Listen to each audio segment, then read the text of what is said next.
I feel like it felt exactly how you would imagine it. Like it popped and I was like, oh, it's gone immediately. And I tried to run it off and I recognized like I couldn't sprint. And so I just sat down, and I think it's the first time that I have ever, besides like something really traumatic happening, have sat down and been like, you know what, I need a sub.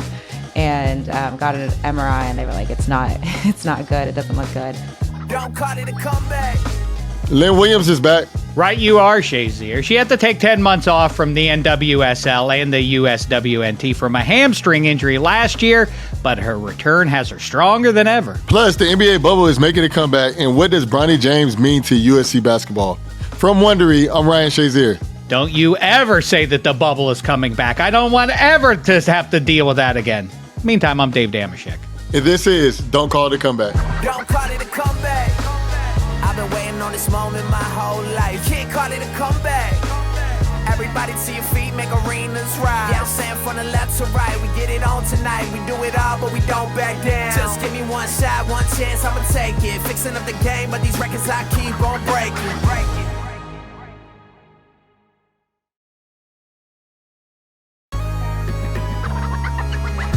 Hey, Shek, let's get into this Lynn Williams comeback. As you wish, Shazier. The story starts back on March 18th, 2022, during the opening match of the NWSL Challenge Cup. On the field with the Kansas City Current, one moment could have changed Lynn's entire career. On the other end, we saw Lynn Williams walking a bit gingerly, trying to stretch something out, now going to ground on her own volition as the trainer comes out for a look. As Williams sprinted to block the outside back from playing the ball down the line, she felt a pop and began to slowly fall down onto the field. And the engine of the attack now gingerly walking off. Lynn Williams, the active leader in goals all time in the NWSL, second all time in assists. So whether she is giving or receiving, instrumental in the attack of any team she's on. Now that pop was Williams' hamstring tearing completely off the bone, leaving her future career in the NWSL and the U.S. national team up in the air. And then in the following 10 months, Lynn had to go through an intense rehab and training schedule, not knowing if she'd be able to recover in time to play with the USWNT for training camp. Shazier, what would you tell an athlete who's got a long road to recovery ahead of him? You just have to be patient and have a positive mindset, because right now you're really negative about missing out and understand that you're not going to be able to play. But you just have to be positive, because you understand the better you think about recovering, the more likely you are to. On January 23rd, over 300 days after her injury, Williams' hard work did indeed pay off. Within her first 7 minutes back with the U.S. women's national team, Lynn Williams scored. And that's the header in there for goal number 4. And you see the joy on the faces of those players for Lynn Williams and what she's had to do to fight back onto this national team. For more on her comeback to the USWNT and her recent mega trade to Gotham FC, we've got the woman of the hour here with us. Lynn Williams, thanks for joining us. Thank you guys for having me. How you doing, Lynn? I'm good. How are you guys? I want to start off like where it's all started. So can you take us back to 2022 in the Challenge Cup when you first tore your hamstring? Like, what was going through your mind? Yeah, so first of all, I don't recommend if you're going to run around, I recommend keeping the hamstring tendons on the bone. Like, that's probably key. But I have had high hamstring issues for a while. And leading up into that game, I realized that something was off, especially at halftime. And I was like, I don't know what's wrong. I can feel like a deep pain, kind of a burning sensation. But I like to think I'm a very tough person. So I was like, I just have to get through it. It's fine. We'll figure it out after the game. And I went on one too many sprints, I guess, tried to block the ball down the line. And I immediately knew. I felt a pop. Like, imagine the feeling. I feel like it felt exactly how you would imagine it. Like, it popped and I was like, oh, it's gone immediately. And I tried to run it off and I recognized like I couldn't sprint. And so I just sat down, and I think it's the first time that I have ever, besides like something really traumatic happening, have sat down and been like, you know what, I need a sub. And got an MRI and they were like, it's not good. It doesn't look good. And from that moment, I don't know if you guys have ever had injuries. I'm assuming, I know you have actually. Yeah. I do know that. I do know that. But it's one of those things where, in the moment, like I knew it was bad, but I was hoping for the best. Yeah. And so when you get the news from the doctor, thank goodness I had my Snacks co-host Sam was with me in the room. And when I got the news, I started crying just because I've had so many injuries, and I was like, no, not again. And I knew that this was going to be a long one. And then obviously I knew the World Cup was coming up and all the things. And I was like, crap, this is going to be a push to get back. And all those emotions are going through your head all at the same time.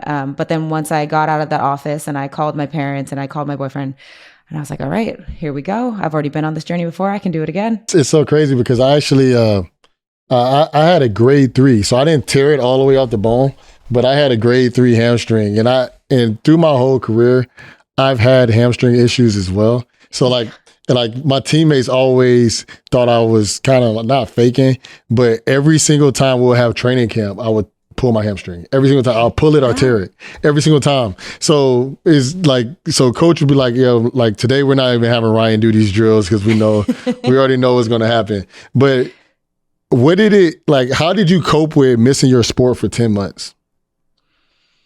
Well, that's a good question. Like I said, I have been through injuries before. I feel like, so in 2016, I had knee surgery to fix a cartilage damage. In 2014, in college, I shattered my elbow and had hip surgery at the same time. So I was out for a while then. It's interesting. Elbow and hip at the same time? That's something. It was pretty terrible. That was when I actually contemplating if this was like for me, because I was like, I'm putting my body through so much. What's going on? But I feel like every single time, and that's what I was going to say. It's interesting that I'm on this podcast and knowing, Ryan, your story. Growing up, my uncle, Curtis Williams, played for the University of Washington and ended up going into a tackle and head-to-head collision and ended up severing his spinal cord at C1 and C2. So he was paralyzed from the neck down and lived with me and my family when I was 8 and 9, ended up passing away when I was 9. And so I think that every time I get injured, I go back to that and say, I've seen somebody go from playing the sport they love and being like this big, huge man to basically life, like just taken away of the way we know life taken away. And I think that when I'm injured, I'm like, yeah, that sucked. Like my hamstring sucked and I love playing soccer, but I still have the ability to walk. I still have the ability I'll eventually be able to run. I'll eventually get back. I don't know if I'm going to be the same player, but I'll be some kind of player. And I think it just like puts things into perspective, as I've gotten older and as I've gone through so many injuries. So I think that like definitely has helped through the ups and downs and all the emotions of like, you have a good day of rehab and then you have a bad day and you have a good day. So I always go back to those moments of like, okay, Lynn, like, let's have some perspective. Like, you're fine. That's an amazing perspective that you have. It's distinct, I imagine, for most high-end athletes in the moment that they hurt their knee, that it's not probably life-altering from a human standpoint, but may impact your career. Mm-hmm. So you kind of touch on it there. I mean, how, you kind of just described them already there, but it always occurs to me when I watch people getting onto the cart with a bad knee injury and you can tell there's going to be a long rehab. Yeah. Is that super depressing? Is that the chief emotion that, oh my God, this next year is going to suck? If I want to do this again, this is going to be, and I always think about the pivot from, you're doing it in front of thousands of people, so they cheer for you as you're leaving the field, but then you go into isolation. If you want to get back, you have to rehab, and it's by yourself pretty much every day for the next year. Is that about right? Yeah, I think that is the part that's not talked about as much, is that when you're a part of a team, when you're rehabbing, you're not really a part of the team. Like they're doing their own thing and you're off in the corner just staring out the window being like, crap, I really want to be out there. Yeah. But I have to go do this stupid K-box and learn how to walk normal again and lift weights that used to be easy and now really, really hard. And then push through some pain that they keep telling you like that pain's normal. And you're like, I don't feel like this is normal. So you have all the things. And Yeah, definitely. I think that for when you first have the injury, it's grieving the loss or the possibility of whatever was about to happen. So it's almost like, I don't mean to be glib, but I always think of like, have you ever had your car break down in the middle of the day and you're like, well, this is not at all what I planned for the short-term future. Now I have to deal with this. It's got to be that, but times, a million worse. For me, at least, I like to do it in stages so you immediately are like, crap, like my whole season is over, or half a season, or whatever your projected timeline is. And then I try to take it in stages as I'm like, okay, first step is the surgery. Like, I just need to get to the surgery. And once that surgery's happened, I'm like, okay, I need to get through the first couple bits of like, if you're bedridden or like if you can't walk, I'm just like, okay, let me take that stage and then go into the other stage. But I work with a sports psychologist, and I think that helps a lot too. I think there's some like stat that says when you're on the road to recovery, like 70% of people either hit a plateau or you take a dip or something like that. I don't know if she told me that. And I think that if you can mentally prepare yourself that that's going to happen, because when you're coming back, you're like, I'm just going to do this, and then I got to do this, and then I got to do this. And the second you hit something, you're like, I've had a week of bad, you start to spiral sometimes because you've had a bad week, but then you're also not with your team, and you're also not being able to do the things that you love. And you're usually in a market that's away from your family. And so you start to be like, what am I doing? And so I just think you have to, one, surround yourself with people who are willing to help you and know what you're going through. And then two, like me, I went to a sports psych and was like, I need to mentally prepare myself to go through this tough time. I think a lot of people don't really understand how important that is. So what's crazy is when I was going through my injury, I didn't speak to anybody. I actually had a sports psychologist the whole time I was in college, but I didn't have one when I went through my injury. Tuesday was the first time that I spoke to somebody in the 6 years since I've been hurt. No way. Yeah. So and how'd it go? It went great. It's actually awesome because, it was just like kind of talking about like going through the next steps. And it wasn't a sports psychologist, it was just a regular psychologist, but just, dealing with all the hurt that I had kind of built up for 6 years. And I'm still doing well. And, but it's just trying to find yourself. And like you said, as a player, you try to find yourself and trying to get back to your sport. And to me, it's just incredible. And I could definitely tell that you're an organized person because the way you broke it down, and obviously sports help you break things down like that. But the way you broke it down and Lynn, I just want to say, like, what you did, it was incredible because, like you said before when you was injured, you was like, I don't know if I'll be the same player again. And then after 10 months, you come back to the U.S. national team, and then in 7 minutes, not 40 minutes, in 7 minutes, you score your first goal. How did that feel? I mean, incredible. I think I turned to Lindsay Horan and I was like, I don't think I completed a pass until the goal. Like, but she goes, it's fine. And I think that it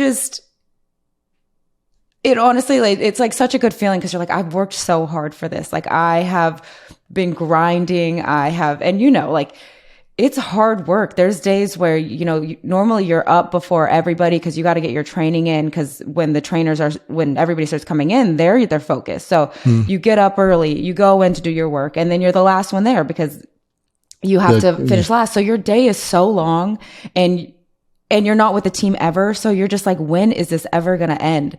And so to be able to have my first game back with the national team, I thought my first game back would be with a club team and like really ease my way in. But it was just kind of like thrown into the fire. And so to be able to score there and like make an impact, I was just really proud of myself and also just like grateful for all the people who have helped me along those 10 months because it was tough. My poor boyfriend, bless him, because I was so mean sometimes. Yeah. I was like, I got to do this. And he's like, you're crazy.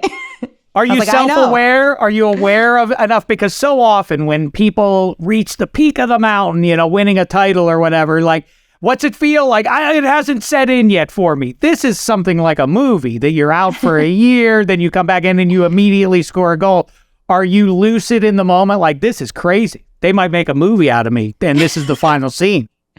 No, you're definitely aware in the moment. I was like, holy shit, like I just scored a goal.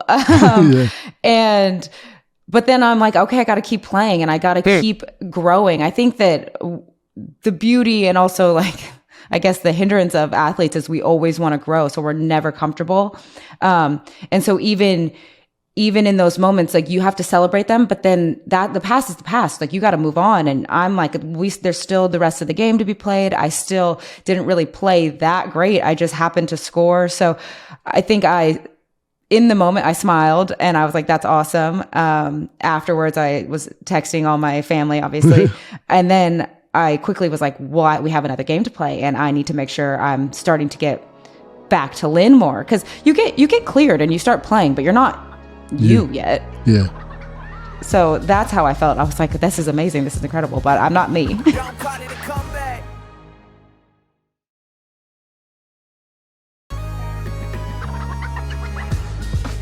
I'm sorry to go back. I want to we're into the celebration, coming through clean on the other side part of the conversation, but I have to go back there with what Shazier touched on. And I just mentioned you're the star of a movie potentially here. What do you do for 10 months? Is it all of a sudden like, hey, the glass half full is I'm finally going to get caught up on all those Netflix shows I haven't been watching? Is that what you do to feel like, because you're an active person, so probably downtime ain't for you necessarily as much as it is for a schnook like me. Is that what your life turns into, is a lot more TV? You have no idea how much horizontal laying I do. Like I am playing and then I am laying down. Like those are my two personalities. Okay. So I think that when I was injured, I was more like, there was a period of time when you can't run, you can't work out, you can't bike, you can't do anything. And I was like, I just need to sweat, I think. And so my sports psych was like, why don't you go in a sauna and just sweat? So I feel like I spent a lot of time trying to find things that made me feel like I could be a little bit active.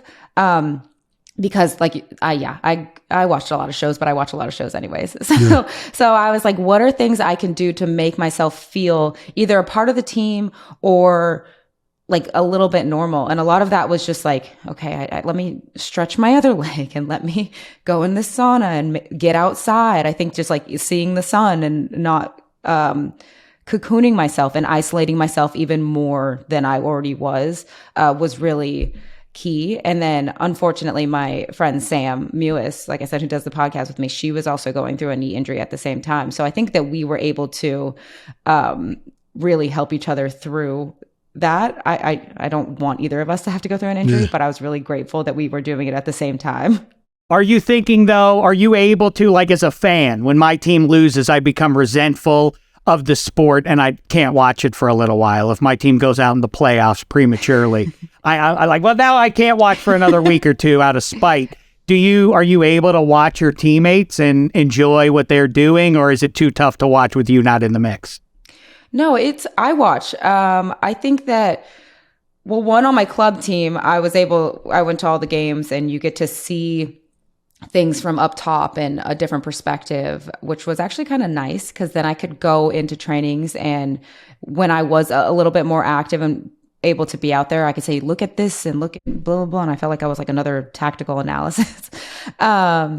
With the US team, I think it gets a little bit harder just because with your club team, I feel like you're more stable and you're like, I know a spot's going to be back and I'm going to come back and whatever. With the US team, there's always somebody chomping at the bit to come in. So you never know if in the time that you're out, somebody has risen and that there's no need for you anymore. So I definitely was able to watch. It was more of like, okay, what are they doing? What is, style of play are they doing? Like trying to like analyze. But I think with me knowing that I was going to be fine, after a while, I realized like, okay, I'm going to be fine. It was more of, now I need to start studying the game again and start figuring out where can I implement myself. And, like I said, in the league, like in the NWSL, started studying defenders. And so I'm like, well, this defender has this tendency and this defender has this tendency. So when I come back, hopefully I can exploit that. So it was like, after a while, it was more of like, I'm studying. New and improved. Yeah. Hopefully. That's what a dominant player does. Somebody that's one of the greatest at what they do. once they find out that they're going to be better, they found, ways to better their opponents, So I want to talk about something. So which is really crazy to me. I know you was talking about your club team and like you feel more stable. So right after that game, you get some super unexpected news and and people don't understand how crazy that day was at the NWSL draft, and you got traded. So like, can you tell us a little bit about that and how you found out? Yeah, it was crazy. So I was in New Zealand, first national team camp back. So I already have those high emotions of, all right, I'm back. I got to be right in this. And with the national team and sports, like, it's not just playing. It's like getting your mind prepared and experienced again with like sitting in meetings. Like you have to train your mind to like be awake at all times again. Yeah. And so I think I was like, whoa, I'm like in shock all the time. Cause I'm like, I have to be focused in this meeting and I have to be focused in this meeting. And then I have to go be focused in training. And it's just like a lot. And so when the draft happened, it wasn't even on my radar. I was like, I forgot it was draft day. I'm in New Zealand. I'm on the training table. And I get a text from my agent and he was like, hey, do you have time to talk? And my stupid self was like, oh my gosh, he got me a deal. Like, I got to call him back. So I text him, I'm like, hey, not right now. I'm getting treatment. Like I can call you in an hour. And he goes, it's time sensitive. So it's like 9:50 by this point. I call him back and I say, hey, we have a team meeting in 10 minutes, but what's going on? Like I said, thinking there's a deal on the table. Yeah. And he's like, I hate to do this to you, but there's a trade on the table for you to go to Gotham. But at the end of the day, you have veto power. And my first initial response was like, no, I'm not going. Like, absolutely not. It's a World Cup year. I just came back from this injury. I've already made connections in Kansas City. All the things are running through my head. So I say, no, like, I'm not going. And then I say, well, who's the coach? Like, what's the deal? And they tell me like the second round pick, this is the coach. And I go, okay, well, I can't talk right now. I have a meeting in 10 minutes. I can call you back at 11. And he says, well, we have to get this done before the draft happens, which would have been at 12. So I go into the meeting being like, oh my God, like trying to focus on this meeting, but I just got this news about my life might be uprooted from where I know. And so the meeting happens. I call him back at 11 and I'm like, what's going on? So he runs down more in detail what's happening. I talk to the coach at Gotham. I talk to the GM at Gotham. I call Vlatko, the national team coach, being like, what should I do? Like, it's a World Cup year. Like, what do I go reestablish myself somewhere else again? Or do I stick with what I know? But then I had heard it was Kansas City that was trying to trade me and Gotham wanted me. So I was like, well, what if I say no to this trade and then I get stuck in a position where they don't really want me and I don't play? So that doesn't sound really fun. I talked to my boyfriend, like I said, and he's like, look, you want to be in a place that somebody wants you. You don't want to be somewhere where that you're not wanted. And that's the ultimate decision why I said, okay, like, let's do this. So at 11:57, I said, let's do it. Like, fine, I'm going to go to Gotham. And by 12 o'clock, I was traded. And I put my phone down at 12:30. I think we had to leave for training. So I put my phone down, got back to my phone, and I had like million messages. And Kelly O'Hara had been, she FaceTimed me immediately, like right after I got off the phone saying like, let's do it. I was in shock. Everybody's like, did you know on the team? I'm like, no, I don't know what's going on. And so from that moment, I was like, my life is kind of turned upside down because I have to go back. All my stuff is in Kansas City. I have to go get that, but I'm in New Zealand. I have to focus on these games first. So I kind of had to compartmentalize and say, okay, this is what's going to happen in the very near future. But right now I have to focus on these 2 games against New Zealand. And luckily for me, I was like able to do that and perform well. But yeah, it was a whirlwind of a time. Well, and talking about coming through clean on the other side. So then you go and you play for Gotham FC and, well, I don't spoiler alert for anybody. As a matter of fact, let's take a listen to what happened. You have your elbow taped in a splint. You're playing against Angel City, and here's what happens. Williams with a strike, and what a fabulous goal by Lynn Williams. And Gotham have turned this game head. I broke my elbow. I literally I went up for a header and kind of got tabletopped in the first 5 minutes of game. And I put my arm down to brace myself. And I knew immediately, I go, oh, my elbow's broken. And my next thought was, not again. Like, this is the first game back. Like, this isn't happening. And so as the half goes on more, I'm like, I can't bend my elbow. But if somebody can bend it for me, I can play. Like, I'm determined to play these games. And again, it's a World Cup year. I'm playing these games. So yeah, tape the elbow up and just get back out there. And luckily enough, was able to get a goal there and win on the road in a very rowdy crowd. But yeah, what a wild time. This is some story you have. Are you, as you go through it here over these last 20 minutes, are you like, wow, that's pretty good stuff from that person who did all that? That's how you should feel. I'm impressed. Thank you. Yeah, I think that I have a really high pain tolerance is what I'm learning. It's not that I'm learning. I've known this, and it's a blessing and a curse because I think that I'm able to play through a lot of pain, but it's a curse because I feel it when I'm not playing. I'm like, I keep saying I'm going to be turning 30 in a month, and every day I'm like, I'm taking Epsom salt bath and I'm doing this recovery and blah, blah, blah. And I keep joking. I'm like, is this just my life now? Am I getting old? But I think it's because I keep playing through so many injuries, like the hamstring and the elbow and the other hip thing. And so it's a blessing and a curse. Hey man, Lynn, my son was talking about playing soccer, but you keep talking all these injuries. I might have to keep him in baseball or something. No, soccer's so fun, and I think I'm just like a freak accident person. I don't really know. Just listen to your bodies, kids. Don't do what I'm doing. Do it as I say, not as I do. So your wonderful soccer league said that they're announcing that they're expanding the team to the Bay Area, and they're looking for 2 other markets. So what cities do you think should get some new teams? Oh, that is a good question. Okay, so we're going to Bay and Utah. I think that Atlanta would be a good one. And I think that, like Nashville probably. Atlanta and Nashville. We went to Cincinnati. I'm going to throw in Cincinnati too. We went there. Just kidding. I'm not going to throw it in. We did play there with the national team, and it was rowdy. And then Austin, Austin might be a good place too to have a team. We were just there as well, and the facilities with Austin FC are incredible. So whatever cities have the best food, right? Whichever ones have the best food to, go out to dinner before the game, right? Yeah, whatever ones have the best fans. That's what I'm going to say. Okay. And the best investment, but also food. We can import. Yeah, that's right. You know what? When you're picking favorites, though, last thing is you're known as Auntie with your teammates on the USWNT because you spend so much time with the kids of Crystal Dunn, Adriana Franch, and Alex Morgan.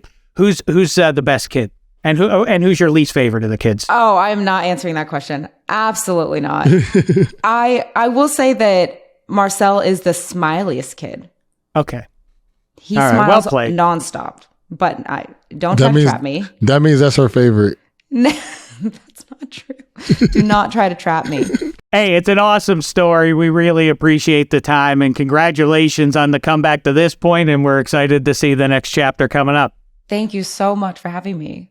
Thank you, Lynn. Thank you. Hey, thanks one more time to Lynn for joining us today. Tune in to Gotham FC games all season to see Lynn in action. And if that's not enough for you, check out her podcast, Snacks, for more.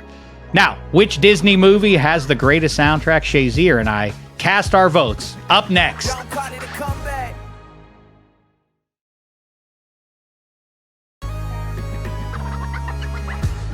Time for some other comeback stories in the news we need to give a look at this week. This is The Checkdown.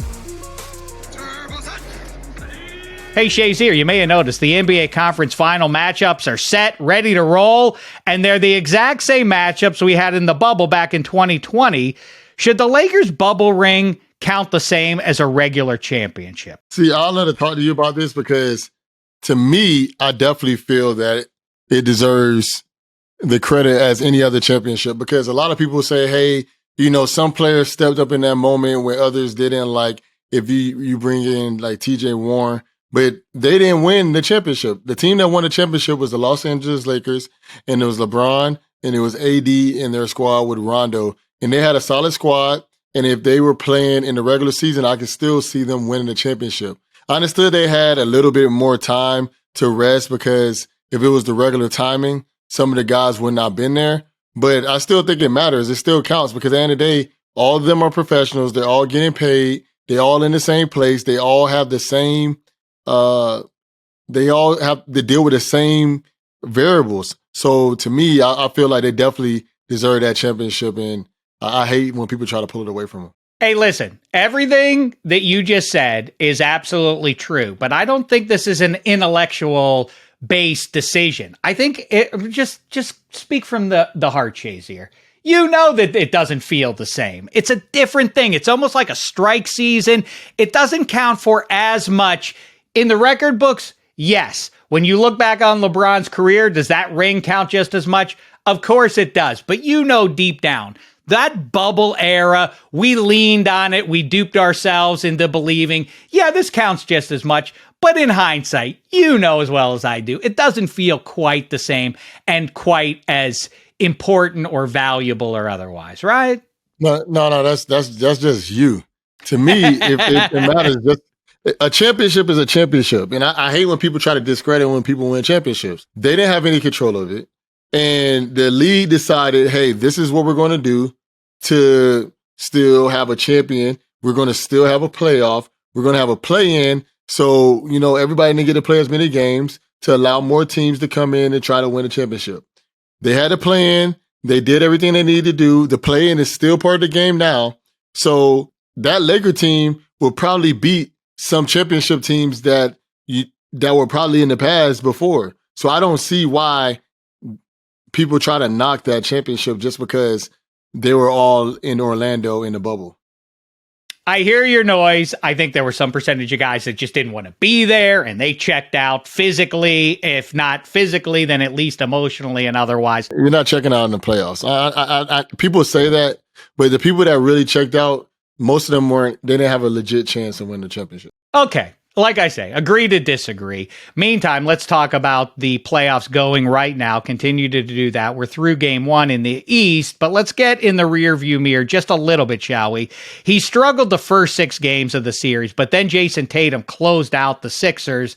He turned it on, scoring 51 in that decisive game 7. How impressive was Tatum's comeback?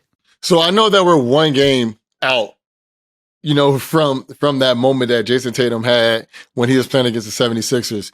But to me, I just don't think that Jason Tatum gets the credit that he deserves on a regular basis. Obviously, people say he's a top 5 player. He's one of the best players in the league. But the other top 5 players, they always say, oh, this guy's the best player in the league. This guy's the best player in the league. But nobody ever says that about Jason Tatum, especially with how young he is and how dominant he has been with his age. So for him to, have a game of that series when he started off, 1 for 7. Then the next game he started off 1 for 9. Then the next game he started off 1 for 10, and then dropped 17 in the 4th. And then now he comes back and have the greatest. If when it comes to points wise, have the greatest points game in a game 7 history. To me, I just think what Jason Tatum does on a regular basis is great, and it's greatness before our eyes. But we're so used to seeing guys like LeBron. We're so used to talking about guys that like Steph Curry's and B's and Jokic's that a guy like Jason Tatum sometimes gets swept under the rug. And I think that this season he's going to stamp his footprint in the league to show, hey, I am just as good or better than everybody else in this league in this moment. And I think that game 7, he showed it. Everybody in the joint knew that Jason Tatum had to carry the day, but the added adversity of not getting it done in earlier games makes it extra impressive that he was able to shake that off and rise up in the big spot when his team needed him the most against the arch rival Sixers. But if you want to, Shazier, there's no rule. There's no law that says if you want to say Jason Tatum is the best player in the game, go ahead. he would have got my MVP vote. Obviously, when you go off of points, when you go off of assists and rebounds and all that, Jokic and Embiid, they are the clear favorites. But the reason I like the Jason Tatum is because the difference between Jason Tatum team and those other two teams is that they very much lean heavily on those two guys. And that's an MVP. But Jason Tatum team is more well-rounded. So you're not going to get as many 50-point games as Jason Tatum just played this last game as you would get from an Embiid or a Jokic. He's been in, I think this is his third conference finals. And, to me, he's a multiple all-proer and only 25 years old. So it just shows you this is a player that's going to be here for a long time. And I think that last game that he had is going to show people, hey, you're going to have to start saying his name in the conversation a lot more than leaving him out. We'll see what the next fortnight to a month does. That will solve a lot of this and settle a lot of the hash. I'd love to make a case for Giannis, but since he's been walking on a beach somewhere in all likelihood for the last 3 weeks, it doesn't seem like the appropriate time to make my case for him being the most dominant force in the NBA. All right, Shazier, the wait is over. Bronny James is committed to playing college basketball at USC. What program, Shazier, will make a comeback first? Trojan basketball or Trojan football? And I'm going to put an asterisk. I think you could say USC football was pretty good last year, but all the way back. Man, so with Bronny James going to USC, I think that can definitely help the program. They also have a few other good recruits there as well. And with that being said, I think that they can make a solid run in March Madness, but it's really hard for me to say that they'll be back before USC football will be back. And the reason for that is because Trojan football, they're right on the cusp. If you think about it, if they would have won one game last year in the Pac-12 championship, they would have been in the Final Four. So that's basically saying, hey, we arrived. We are back. And so they lost that game, and I think that really hurt them. But I think they're one game away. They have Caleb Williams, who just won the Heisman, and then they have Lincoln Riley, who's one of the best coaches in college football. I would say 70% of the people across the country that watch college basketball probably don't even know the name of USC's basketball coach. So with that being said, I think Trojans football will have a better chance of winning a championship before basketball, because with basketball, you can have a walk-on guy from Indiana State have a big-time game in a tournament, and boom, you're out of the tournament. With college football, it's rare a very large underdog beats a big-time team. Yeah, USC has been pretty good in the hoops department, but as you say, they could win the Pac-12, and it's not really an indication, if you look at the last 20 years or so, that spells success for them come March. College football, you can be cynical and say they better get it done with Caleb Williams this year, or who knows what happens. Spoiler alert, Lincoln Riley has shown that he can coach up any high-end QB talent in that student athlete window, and Caleb Williams might get it done this year. I think there's a pretty good chance, and a relatively soft Pac-12, but even if he doesn't, the future is brighter with Lincoln Riley in place there and bringing along a presumably Heisman eligible kid in 2024, 25, and 26, because that's been his track record over the last decade. So I have two statements I want to say. So that 70%, what I said, that's not an accurate stat, so I don't need anybody going back and looking up those stats. And then, as an unbiased opinion, I just don't think that USC is going to win the national championship this year. Very unbiased. I think somebody like Ohio State or Georgia has a better chance. Ohio State. But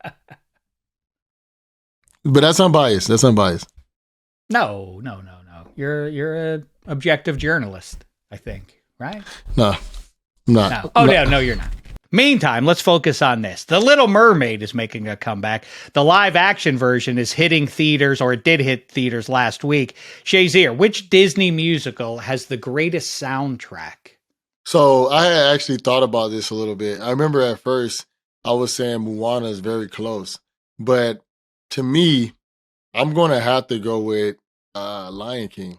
Really? Lion King has the best soundtrack, and when you just kind of think about all the music, all the songs that they Hakuna have on there, Matata. and then you have the Circle of Life. You have a lot of amazing songs The on there. Circle of Life. But I want to go back and ask you, because I think yesterday that you told me that the best soundtrack that you thought was Frozen.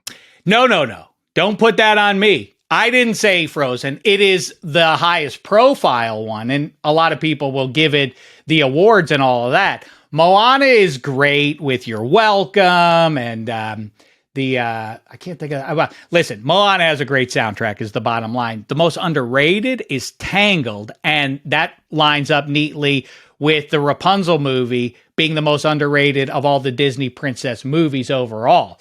Belle is great. Problematic, though, I feel. Falling in love with a beast. I mean, she's got Stockholm syndrome. He's a mean beast, too. It'd be one thing if he was a beast with a heart of gold, but he's pretty nasty. What's Belle's self-esteem issues falling for that thing? So I have to set her aside. I'm going to go with Rapunzel as a little bit of an upset hipster pick for my favorite Disney musical, princess musical. What happened to Bruno? Do you know what movie that's from? We don't talk about Bruno. Of course I know. I mean, I know them all, Shazier. I've got 4 kids, 2 of which are little girls. I've seen every animated movie in the 21st century. I literally think I've missed one. Because Encanto is a great one as well. Yes, Encanto is great. There really haven't been many stinkers. I wasn't a huge fan of Frozen Part 2.